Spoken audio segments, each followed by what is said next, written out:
Hello YouTube, this is Landon of Redhead Takes, and today we will be discussing the recently released schedule for the Green Bay Packers for the upcoming 2022 NFL season. I'm actually really excited for this. Now you can kind of feel you're starting to get the itch for fall football, even though it's still a couple months away. But it's an exciting time, getting closer. So let's see, what do we have for their schedule? Starting Sunday, September 11th, begin on the road at Minnesota. It's a wonderful game. Wonderful way to start. Could win on the road. Crush their spirits at the beginning. I'm just kidding. I see a win here, most likely. Sunday, September 18th, see the Chicago Bears at home. Should be a win, but who knows? You never know what you're getting when you're playing against the Bears. Hopefully this year the special teams will be improved and there won't be any return touchdowns. At Tampa Bay, because of course Tom Brady doesn't have to go on the road against the Packers ever. Gotta play him in Tampa. Can't give him any less of an advantage. I think the Packers still win because I think Tampa Bay will be overall a little weaker this year. And again, Tom Brady is still getting older, so you never know. It's eventually time where he will stop being good. Following Sunday, October 2nd, at home against New England. Should be a win, honestly. I think New England is... maybe they've gotten better with the draft, but who knows. I think starting in the next couple years we'll see how good Bill Belichick is, if he's able to continue his success without Tom Brady, even though honestly I think it was Bill Belichick that made Tom Brady and not the other way around. But ultimately I see a Packers win here. And then we got the godforsaken London game because the NFL thinks the people in London love football more than they do football. So on paper it looks like a win, but because of that 9-hour flight variable, just playing in a neutral zone, field in general, we'll see. And then back at home the next weekend against the Jets, again another game on paper, but we'll see with the return flight back from London, we'll see if that has any effect. But at least on a paper, the Jets look like an easy win. Then next Sunday, October 23rd at Washington, should be a win. Again, you can never be too sure. Never know what you're going to get with the Packers, but honestly, I see a win. By this time, you probably should see some real upside from some of the wide receivers drafted this year. At Buffalo, Sunday, October 30th. Should be an amazing game.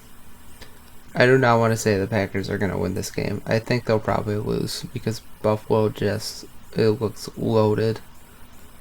They look loaded to finally get to the Super Bowl for the first time since the early 90s.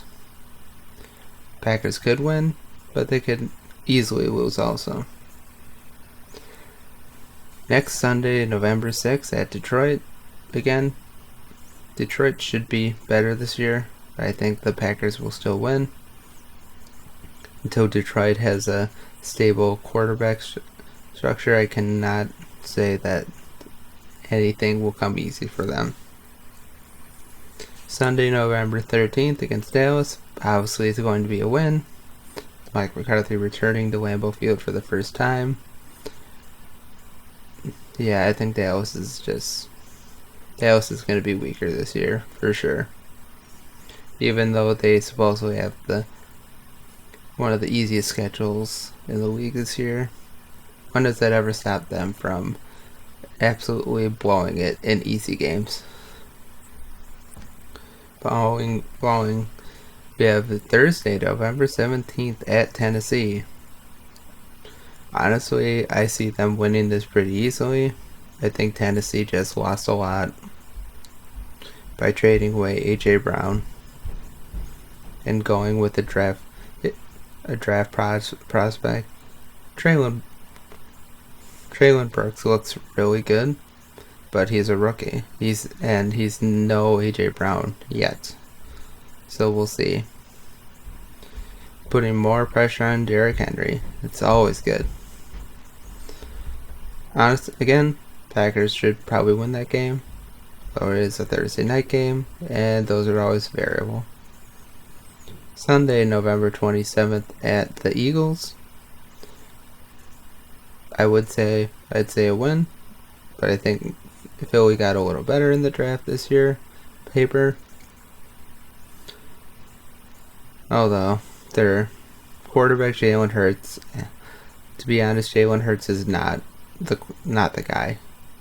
He's just not. Looking at him in the playoff game last year and just last year overall, he's just, yeah, he can run, but soon teams will take that away from him. And I don't think he's a very accurate passer at all. So now that he has some wide receiver talent, we'll really see how accurate he can be. After that, we have Sunday, December 4th at Chicago. Should be a good game because games in Chicago always are. I'd like to say it's a Packers win. Yeah. Sunday, December 11th. Finally get a bye. Hopefully the Packers are somewhat healthy at this point. This will get them time to heal up and get ready for the stretch run for the playoffs. Next week, we have Monday, December 19th, home against the Rams. Should be an amazing game. Packers probably win, but again, it's the Super Bowl champions, so we'll see if they're still as good as they were last year. Although they obviously won't be as good after the departure of Von Miller. Next, we got Sunday, December 25th. Christmas Day game again. Wonderful. At Miami. Then again, on paper, should be a win.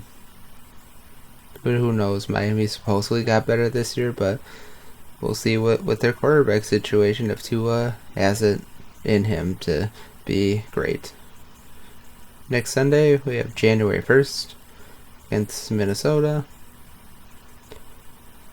I guess depending on how far Minnesota is in the playoff race, I'd say the Packers should win that game.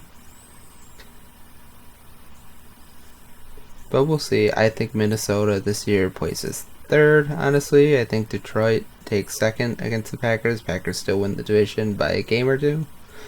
But ultimately, Minnesota's the third place team. Oh, and the Bears are a fourth place team, by the way. The Bears are going to be really bad. And then we got the final week. Either January 7th or January 8th at home against the Lions. And finally, for what seems like the first time in 5 years, the Packers finally end their last 2 weeks at home. They finally get a couple of games at home during the winter, which would be really nice. Although the Packers have kind of lost their home field advantage during the winter time. We'll see. And that's it. That's the end of my recap of the Packers 2022 NFL season. So I'd say the Packers will probably go 13-4 this year. Maybe 12-5, depending on injuries and how well wide receivers are able to adjust in the NFL. Again, I think my final NFC North rankings by the end of the year will be Green Bay, Detroit, Minnesota, and then Chicago. I hope you enjoyed this version of Redhead Takes and my recap of the 2022 Green Bay Packers NFL season. If you like my content, hit the like button, subscribe. If you want to see more content like this, let me know in the comment section. And have a nice day. God bless.